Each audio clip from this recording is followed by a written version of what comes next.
नमस्ते साथियों।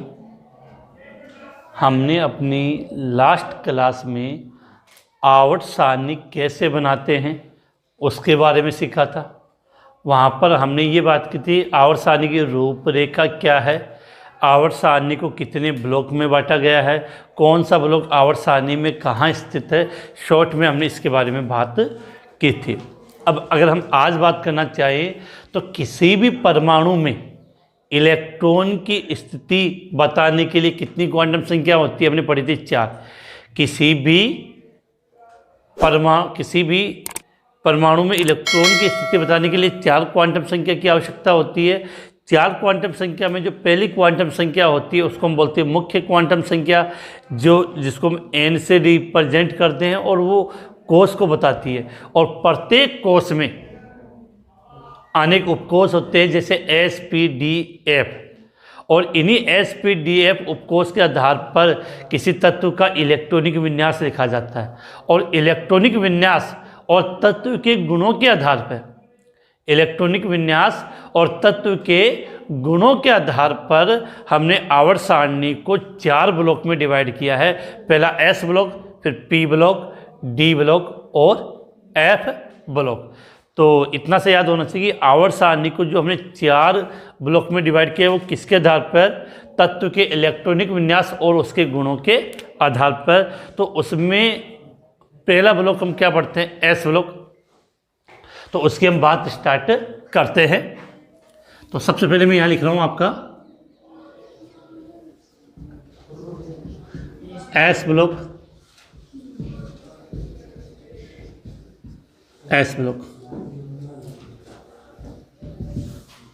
क्या लिखा है, S ब्लॉक। तो सबसे पहली बात तो ये होगी कि S ब्लॉक किसे कहेंगे, वे तत्व जिनका अंतिम मतलब लास्ट इलेक्ट्रॉन S कक्षक में या S उपकोष में भरा जाता है उसे S ब्लॉक का तत्व कहते हैं। और इसके अंदर हमने कितने वर्ग की बात की थी, 2 वर्ग, वर्ग 1 और वर्ग 2। और वर्ग 1 को हमने क्या नाम दिया था, क्षारीय धात्वें, और दूसरे को क्षारीय मर्दा धात्वें। फिर इस वर्ग में कौन कौन से तत्व है और हमें क्या क्या बातें उनके बारे में विशेष ध्यान देनी, हम उसके बारे में बात करेंगे। तो हम शुरू करते हैं अपनी क्लास। तो S ब्लॉक के लिए सबसे पहले क्या लिखोगे कि वह तत्व जिसका अंतिम इलेक्ट्रॉन,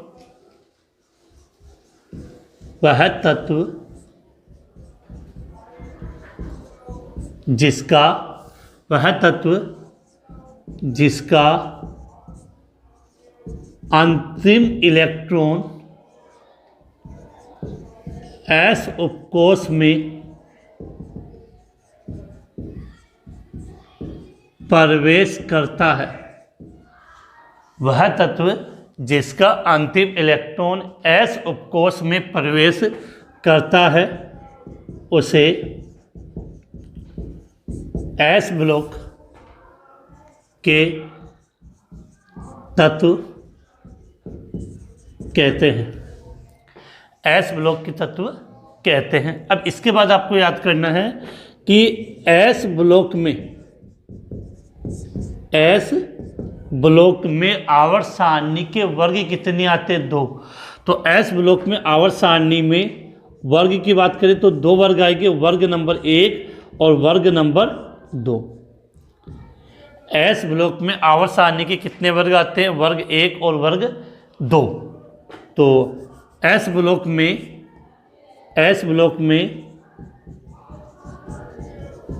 आवर्त सारणी के वर्ग 1 व वर्ग 2 के तत्व आते हैं। विशेष बात क्या याद करनी है, आवर्त सारणी S ब्लॉक में आवर्त सारणी के कौन से वर्ग, वर्ग 1 और वर्ग 2 के तत्व कौन से ब्लॉक में आते हैं, S ब्लॉक में आते हैं। तो यहाँ पर पहले हम वर्ग 1 के तत्व के बारे में बात करेंगे और फिर हम वर्ग 2 के तत्वों के बारे में बात करेंगे। इसी प्रकार से हम P ब्लॉक जो अदर ब्लॉक है उनकी भी बातें करेंगे। तो इसमें कोई कन्फ्यूजन नहीं, इतना तो सब जानते हो आप कि S ब्लॉक में कितने वर्ग आएंगे, 2 वर्ग आएंगे, वर्ग नंबर 1 और वर्ग नंबर 2। अब इनको क्या कहेंगे, इनका इलेक्ट्रॉनिक विन्यास क्या होता है, वो सब के बारे में हम बात करेंगे। तो आप इसका स्क्रीनशॉट ले लें, फिर मैं इसको मिटा देता हूँ।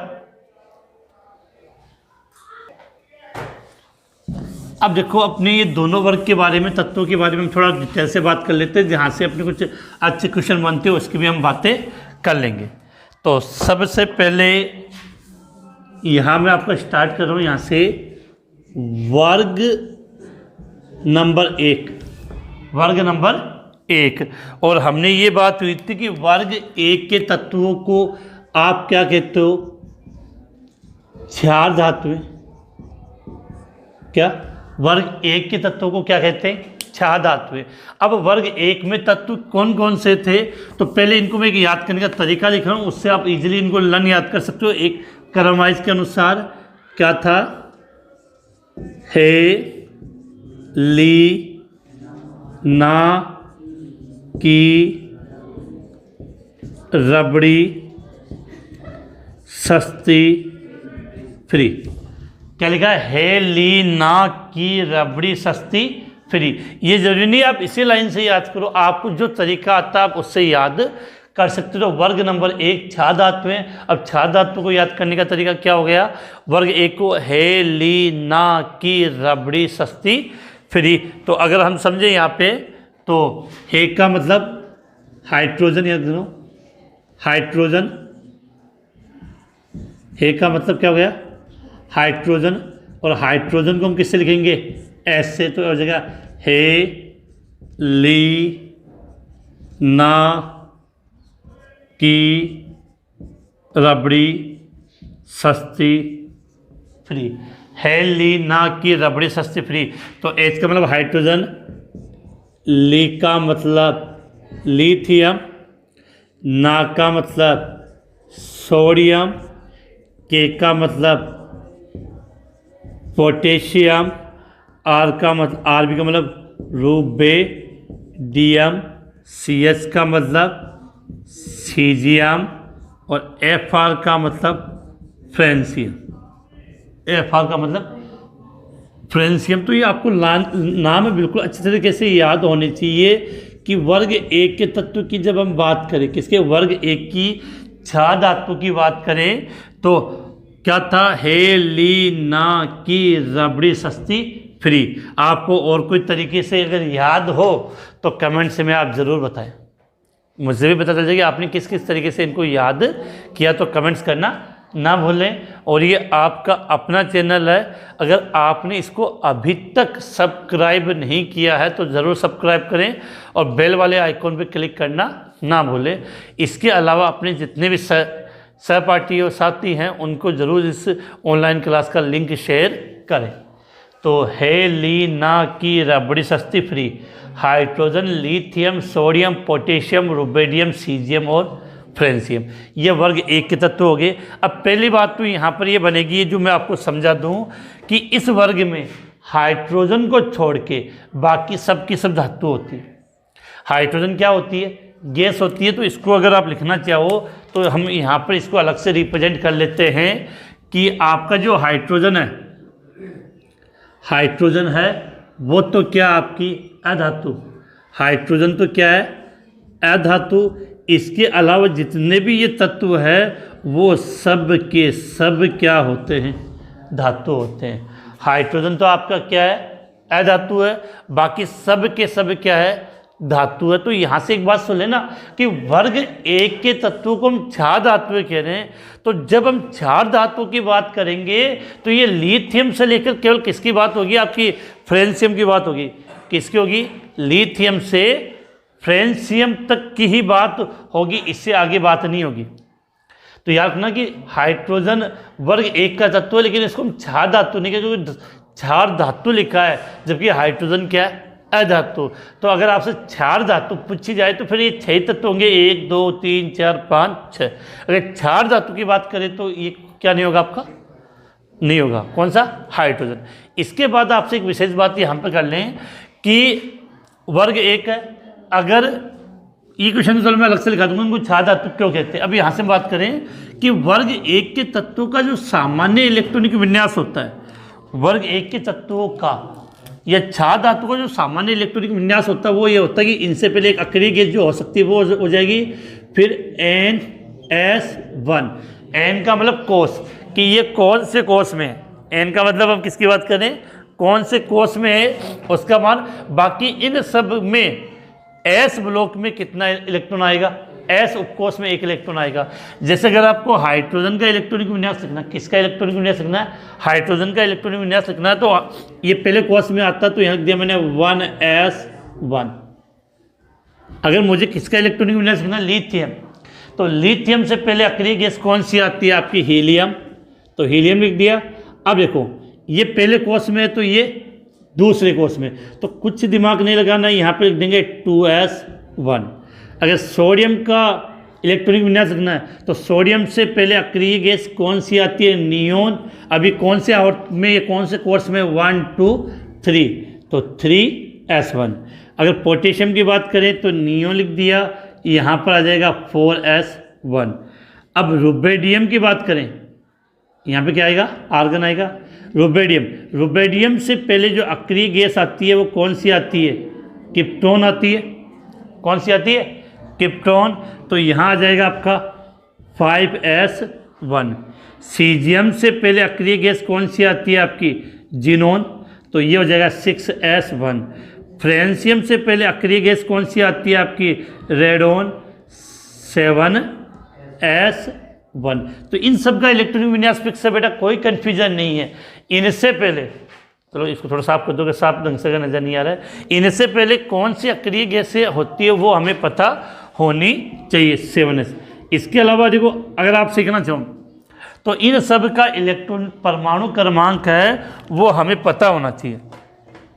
इन सब का परमाणु क्रमांक, जैसे हाइड्रोजन है, हाइड्रोजन का परमाणु क्रमांक कितना होता है, 1, लिथियम का परमाणु क्रमांक 3, सोडियम का परमाणु क्रमांक कितना, 11, पोटेशियम होता है आपका, क्या होता है, पोटेशियम का परमाणु क्रमांक 19, रुबेडियम का 37, सीजियम का 55 और फ्रेंसियम होता है उसका परमाणु क्रमांक 87 होता है। कितना होता है, 87 होता है। तो फिर से रिपीट कर रहा हूँ, हाइड्रोजन का परमाणु क्रमांक 1, लिथियम का परमाणु क्रमांक 3, सोडियम का परमाणु क्रमांक 11, पोटेशियम का 19, रुबेडियम का 36, सीजियम 37, रुबेडियम 37, सीजियम 55 और फ्रेंसियम का 87 है। इसके अलावा अब आपको किसी का भी इलेक्ट्रॉनिक विन्यास लिखना तो देखो एस ब्लॉक में वर्ग एक क्षार धातु कहते हैं, उन सब का इलेक्ट्रॉनिक विन्यास क्या होगा, NS1। तो जिस कोष में हो वो संख्या आगे लिख दो और यहाँ पर क्या आ जाएगा, 1 आ जाएगा। इसके बाद यहाँ से हम कुछ चीज़ें या कुछ इंपॉर्टेंट बातों की बात कर लें। एक क्वेश्चन तो ये आ जाएगा कि इनको क्षार धातुएं हम क्यों कहते हैं, कि वर्ग एक को हम क्या बोलते हैं, क्षार धातुएं।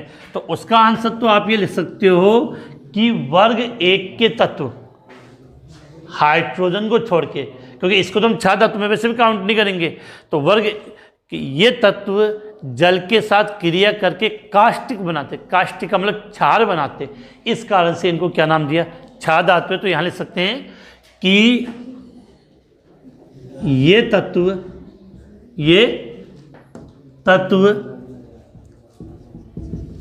जल के साथ, ये तत्व जल के साथ क्रिया करके, ये तत्व जल के साथ क्रिया करके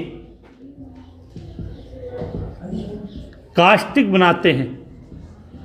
क्या बनाते हैं, कास्टिक मतलब अर्थात क्षार बनाते हैं, इसलिए इन्हें क्या बोलते हैं, क्षार धातु, इसलिए इन्हें क्षार धातुएं कहते हैं। लेकिन ध्यान रखना है किसको, हाइड्रोजन को छोड़कर, क्या तो लिख सकते हैं, H को छोड़कर।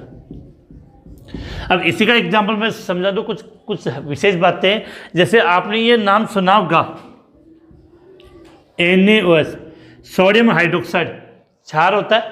और इसको अगर आपने नाम सुना होगा तो NaOH सोडियम हाइड्रोक्साइड नॉर्मल भाषा में बोलते हैं, लेकिन क्षार के रूप में इसको बोलते हैं कास्टिक सोडा। सौ से सोडियम को कास्टिक का मतलब क्षार होता है, तो NaOH को हम क्या बोलते हैं?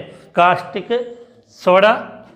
आगे बात करें KOH, तो इसको हम क्या बोल देते हैं? Caustic potash. क्या कहते हैं? Caustic potash. क्या नाम दिया? Caustic potash. तो ये बातें समझनी है। NaOH caustic soda, KOH caustic potash हम इनको कहते हैं। तो सीधी सी बात है कि वर्ग 1 के तत्व को हम क्षार धातु इसलिए कहते हैं क्योंकि ये जल के साथ क्रिया करके, किसके साथ? जल के साथ क्रिया करके क्या बनाते हैं? आपके क्षार का निर्माण, काष्ठ का निर्माण करते हैं। इसके अलावा आप सब जानते हो कि जो आपका हाइड्रोजन है वर्ग 1 एस ब्लॉक में वर्ग नंबर 1, तो वर्ग 1 के जितने भी तत्व होते हैं उन सब का ऑक्सीकरण अंक सदैव +1 होता है। हाँ, हाइड्रोजन जरूर आपके पास +1 और -1 हो सकता है। इसके अलावा जितने भी तत्व होते हैं उनका उनके यौगिकों में ऑक्सीकरण अंक कितना होता है? +6। तो ये कह सकते हैं कि क्षार धातु, जो क्षार धातुएं होंगी, क्या लिखा मैंने यहाँ पे? क्षार धातुएं, इनका ऑक्सीकरण अंक सदैव कितना होगा? +1 होता है। क्षार धातुओं का जो ऑक्सीकरण अंक है वो सदैव कितना होता है? +1 होता है। तो उम्मीद है ये चीज़ें आपको याद हो गई होगी। बिल्कुल मुँह जवानी आपके लाइन में रटी होनी चाहिए। Hydrogen, lithium, sodium, potassium, rubidium, caesium और फ्रेंसियम कौन से वर्ग में? एस ब्लॉक के वर्ग नंबर 1 में। और फिर ये भी याद होना चाहिए, हाइड्रोजन पहले कोष में, लिथियम दूसरे कोष में, सोडियम तीसरे के लिए था, सोडियम के बाद आपका पोटेशियम चौथे आवर्त में आता है, रुबिडियम 5वें आवर्त में आता है, सीजियम 6ठे आवर्त में, और फ्रेंसियम होता है वो 7वें आवर्त में आता है। वो इस क्रम से 1 2 3 4 5 6 7 ये एजिटी जैसा याद होना चाहिए, क्योंकि जब तक आप केमिस्ट्री पढ़ोगे ये आपका पीछा नहीं छोड़ने वाले, आपके घर तक आपके पीछे आएंगे। तो इसलिए इसको बिल्कुल कंटेस्ट याद कर लेना कि जिससे कोई कन्फ्यूजन ना आए। पसंद आ गई बात तो एक लाइक ठोक देना। अब आगे हम बात करें तो इसका स्क्रीनशॉट ले लें, फिर हम वर्ग नंबर 2 की बात करते हैं। ज़्यादा बात नहीं करेंगे इनके बारे में। तो ये तो वर्ग 1 था, इसके बाद हम वर्ग नंबर 2, तो स्क्रीनशॉट आपने ले लिया होगा। अब हम बात करते हैं वर्ग नंबर 2। इसके बाद हम वर्ग नंबर 2 के तत्वों की बात कर लेंगे।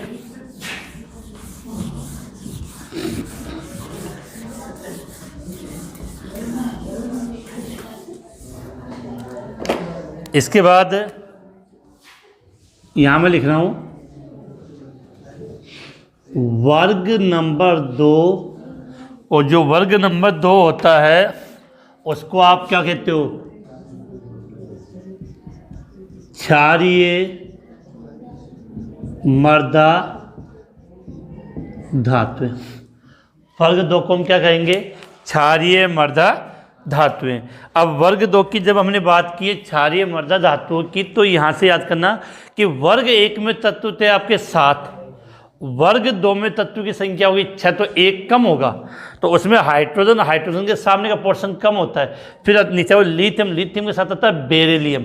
तो इसके लिए जो याद करने का तरीका था हम उसकी बात कर लेते हैं कि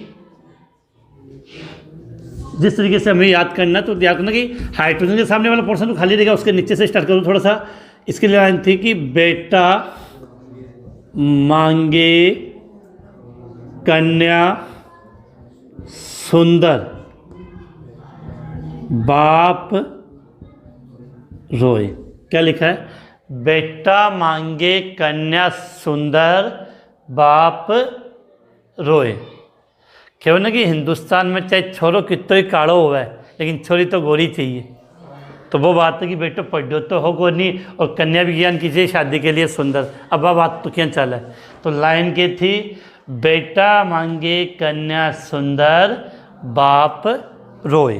तो इसके लिए अगर हम लिखना चाहें तो यहाँ मैं लिख देता हूँ पहले कि बे से बेटा, बेटा मांगे कन्या सुंदर, यहाँ क्या लिखेंगे, बाप रोए।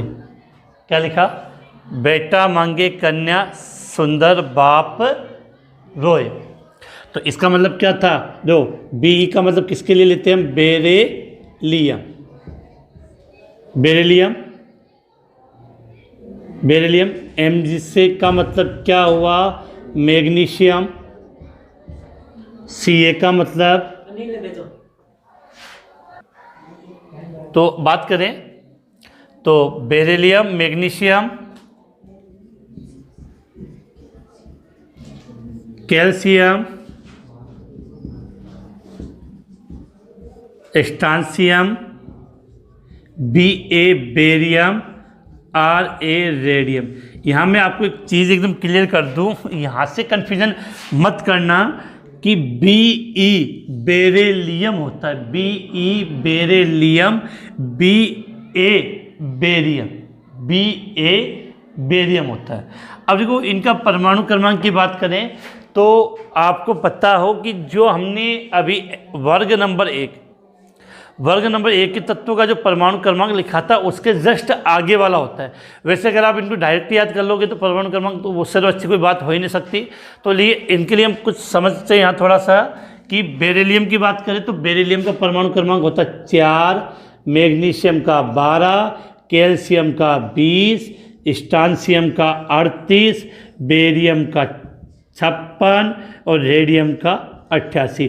तो आपने जो वर्ग एक के तत्व लिखे थे उनसे जस्ट एक आगे वाला, तो बेरिलियम 4 इनका लिख दिया। अब सबसे बड़ी बात आपको याद करनी है इन सब का इलेक्ट्रॉनिक विन्यास। तो पहले सुन लेना कि इनके इलेक्ट्रॉनिक विन्यास की जब हम बात करें तो इनका सामान्य इलेक्ट्रॉनिक विन्यास ये होगा कि यहाँ तो लिखोगे अक्रिय गैस, और अक्रिय गैस के बाद जिस कोष का तत्व है उसके लिए एन आ गया और एस पर कितने इलेक्ट्रॉन आ जाएंगे, 2। वर्ग एक में सबके लिए एस में 1 इलेक्ट्रॉन था, वर्ग 2 के जितने भी तत्व हैं उन सब के लिए कितना हो जाएगा, 2। अब देखो बेरिलियम कौन से आवर्त से स्टार्ट होता है, दूसरे आवर्त से। बड़े बिल्कुल आवर्त सारणी इस प्रकार से याद होनी चाहिए, हमने ऐसा बनाया था ये। तो आपका जो दूसरा वर्ग है वो यहाँ से स्टार्ट है, यहाँ लिथियम था और यहाँ आपने क्या लिखा था, बेरिलियम। यहाँ लिथियम लिखा है और यहाँ बेरिलियम, तो दूसरे से स्टार्ट है। इसका मतलब यहाँ से बिल्कुल बात आपके लिए क्लियर होनी चाहिए कि जब हम इन सब का इलेक्ट्रॉनिक विन्यास लिखें तो बेरिलियम से पहले अक्रिय गैस कौन सी थी, हीलियम, तो लिख दिया हीलियम। दूसरे से तो 2s, हीलियम 2s। तो अगर बेरिलियम का हो गया इलेक्ट्रॉनिक विन्यास, इसके बाद अगर हम आगे बात करें किसका, मैग्नीशियम का, तो मैग्नीशियम से पहले अक्रिय गैस कौन सी आती है, नियोन। अब देखो ये दूसरे आवर्त का तो ये 3s2। कैल्शियम का लिखेंगे तो इससे पहले आर्गन 4s2। स्ट्रांसियम का लिखेंगे तो इससे पहले अक्रिय गैस कौन सी आ गई, क्रिप्टोन 5s2। यहाँ पे आ जाएगी आपकी जीनोन 6s2 और यहाँ पर आपकी रेडोन 7s2। तो ये हमें इलेक्ट्रॉनिक विन्यास से किसी भी तत्व के इलेक्ट्रॉनिक विन्यास की बात करें तो वो मैंने आपका यहाँ पे लिख दिया है, तो इसमें कोई कन्फ्यूजन वाली बात नहीं है बिल्कुल। अब यहाँ से आपकी ये बात बिल्कुल क्लियर होनी चाहिए कि वर्ग 2 के ये सब के सब, वर्ग 2 के ये जितने भी तत्व हैं उन सबको हम क्या बोलते हैं, क्षारीय मर्दा धातुएं। क्या नाम दिया आपने, क्षारीय मर्दा धातुएं। बड़े क्षारीय मर्दा धातुओं का मतलब है कि इन धातुओं की जो ऑक्साइड होते हैं वो मर्दा में पाए जाते हैं और इनकी प्रकृति क्षारीय होती है। इस कारण से क्या नाम दे दिया, क्षारीय मर्दा धातुएं। क्या नाम दे दिया, क्षारीय मर्दा धातुएं। तो आसानी से आप इसको याद कर सकते हो, कोई इतनी कन्फ्यूजन वाली बात नहीं है कि पूछ लिया जाए कि वर्ग 2 के तत्वों को, वर्ग 2 के तत्वों को हम क्या बोलते हैं, क्षारीय मर्दा धातुएं। तो आंसर क्या लिखेंगे कि इधर लिख देता हूँ बड़ा शॉर्ट में, सब आ जाए आराम से, कि इनके तत्वों के ऑक्साइड, इनके तत्वों के ऑक्साइड। अब इनके तत्वों के जो ऑक्साइड होते हैं, पहली बात तो क्लियर होनी चाहिए उनकी प्रकृति कैसी होगी, क्षारीय होगी। तो इनके तत्वों के ऑक्साइड, कोष्ठक में लिख दिया, प्रकृति कैसी होती है, क्षारीय। इनके तत्वों के ऑक्साइड मृदा में पाए जाते हैं, इसलिए इन्हें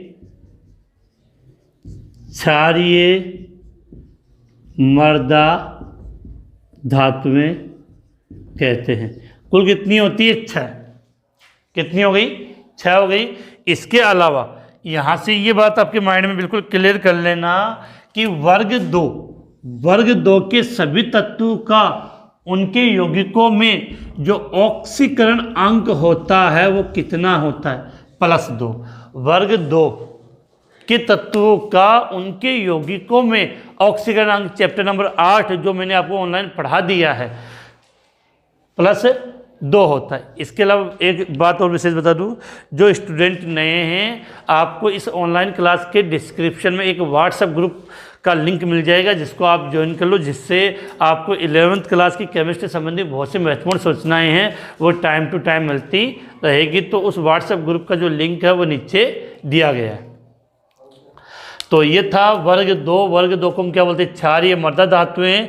इनका सामान्य इलेक्ट्रॉनिक विन्यास NH2 होता है और उसमें ये जो तत्व होते हैं वो मैंने यहाँ पे लिख दिए। अब बेटा एक बार क्या आपको मज़ेदार बात में विशेष बात बता दूं कि एक बार क्या हुआ कि बच्चों को मैंने ये याद करने का तरीका इस प्रकार से लिखाया था, लेकिन 1-2 बच्चे शरारती बच्चे थे, उन्होंने क्या चेंजिंग की वो सुनना। मैंने तो लाइन ये लिखाई थी कि बेटा मांगे कन्या सुंदर बाप रोए, लेकिन उन बच्चों ने क्या किया, इसी में थोड़ा सा चेंजिंग कर दिया, शब्दों का हेरफेर हो गया।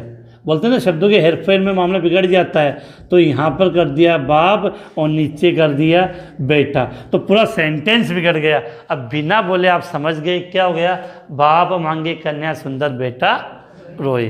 तो बच्चे होते हैं, बच्चों का दिमाग तो शैतान का होता है, शैतानी में कुछ कर सकते हैं। इसको उल्टा लिख दिया, लेकिन कोई बात नहीं, हम तो वापस इसको सही कर लेते हैं। आपको ऐसी हरकतें नहीं करनी है, समझदार हो।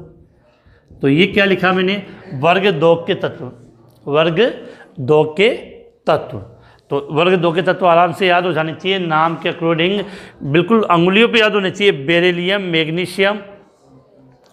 Beryllium magnesium, calcium, strontium, barium और रेडियम। और ये भी याद होना चाहिए कि कौन से आवर्त में होता है, कि वो आपका जो क्या बोलते हैं बेरिलियम दूसरे आवर्त में, मैग्नीशियम तीसरे आवर्त में। तो उससे क्या होगा कि एकदम अच्छे तरीके से आपको याद होगी, जब आप आगे पढ़ोगे तो उनमें कोई कन्फ्यूजन नहीं होगा। तो आप इसका स्क्रीनशॉट ले लें, फिर हम आगे बात करते हैं।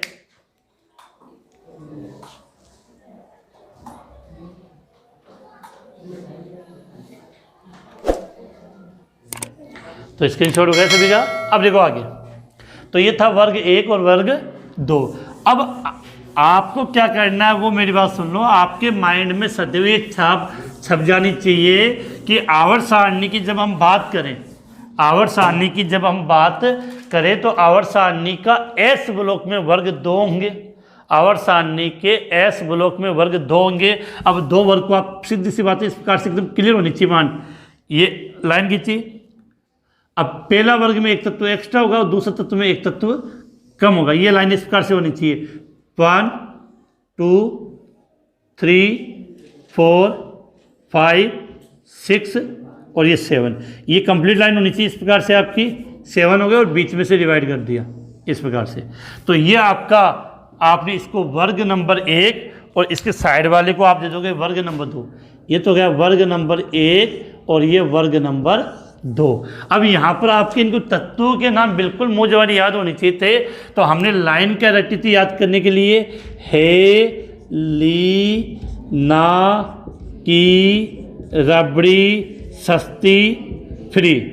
इसके लिए थी बेटा मांगे कन्या सुंदर बाप रोए। राजी कहाँ से होगा बेटा, रोएगा वो तो पढ़ा तो था नहीं आपने। तो इस प्रकार से आपको ये बिल्कुल याद होना चाहिए। और ये आपने क्या लिखा है, अगर समझे तो ये एस ब्लॉक की तत्व आ गए। क्या आ गए? एस ब्लॉक के तत्व आ गए। अब इतना पढ़ने के बाद ये तो याद हो गया कि वर्ग एक को हमने क्या नाम दे दिया? क्षारीय धातुएं। यह ज़्यादा अच्छा रहेगा, क्षार धातुएं लिख दो आप तो और अच्छा कंफर्टेबल रहेगा, क्षार धातुएं। और वर्ग दो को हमने नाम दिया था क्षारीय मर्दा धातुएं।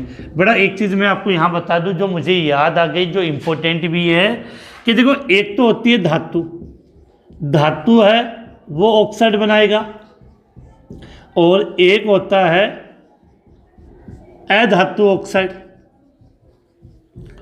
मैं नॉर्मल कंडीशन में कह रहा हूं कि लगभग की बात नहीं, नॉर्मल कंडीशन में क्या होता है, एक ऑक्साइड होता है वो तो अम्लीय होता है, दूसरा ऑक्साइड क्षारीय होता है। तो देखो ना, ऐसे अधातु, तो अधातु जो ऑक्साइड होते हैं उनकी प्रकृति मुख्यतः कैसी होती है? लगभग सामान्यतः अपवाद वाली कंडीशन में ऊपर नीचे हो सकती है, लेकिन नॉर्मल कंडीशन में अधातु ऑक्साइड क्या होता है? अम्लीय होता है। धातु ऑक्साइड होगा तो इसका उल्टा कर लो, क्या हो जाएगा? क्षारीय। तो ये आपके माइंड में बिल्कुल छप जानी चाहिए कि सर ने कुछ इस प्रकार की हमें कोई बात बताई थी कि जो धातु ऑक्साइड होता है, धातु ऑक्साइड होता है उसकी जो प्रकृति होती है वो क्षारीय होगी, अधातु ऑक्साइड की जो प्रकृति होती है वो अम्लीय होती है। इसके अलावा एक बात और कि हाइड्रोजन को छोड़ के, हाइड्रोजन क्या है आपके? गैस। गैस का मतलब हाइड्रोजन क्या हो गई? अधातु। हाइड्रोजन क्या है? गैस। गैस का मतलब अधातु हो गई। इसके अलावा ये जो 12 तत्व बचे हैं आपके, कितने तत्व बचे हैं? 12। ये 12 के 12 आपके क्या होते हैं? धातु होते हैं। तो एस ब्लॉक में धातु 12 धातु और एक अधातु पाई जाती है। तो ये तो थी आपके वो एस ब्लॉक के तत्वों के बारे में जानकारी। हमें इनको कैसे याद करना और बिल्कुल याद होना चाहिए, क्योंकि इनके बिना आपके आगे बहुत सी जगह प्रॉब्लम आएगी। तो ऐसा नहीं होगी किंतु परंतु वाली बात, बिल्कुल एक एक चीज़ आपकी अंगुलियों पर आपको याद होनी चाहिए। इसके साथ आज आपकी ये क्लास यहीं समाप्त होती है। कल मिलते हैं फिर इसी टाइम पे।